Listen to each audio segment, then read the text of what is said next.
High, এই আইফোনটা কি তোমার? না, আসলে এটা তো আমার না, আমারটা তো 15 Pro Max। ও আচ্ছা, তাহলে তো ভালোই। চাকরি বাকরি করো নাকি? হ্যাঁ, সরকারি চাকরি ছিল, 50,000 টাকা বেতন পাইতাম, কিন্তু এখন চাকরিটা নাই, তাই এখন স্বর্ণকারের দোকান দিচ্ছি।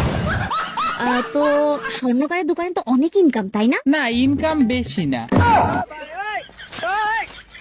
এই মাসে 1-1.5 লাখ। তাহলে তো টাকা পয়সার কোনো অভাব নাই। দোকান দিয়ে এই মাসে কত পাইছো? না, আসলে দোকান দিয়ে তো এই মাসে টাকা পাই নাই, বড় পোস্টে একটা চাকরি হয়েছে তো, 2 লাখ বেতন, তাই দোকান চালাই না। Very good, very good. আসলে আমার টাকা পয়সার কোনো লোভ নাই তো, শুধু তোমার মতোই একটা সৎ ছেলে দরকার। নাও চলো।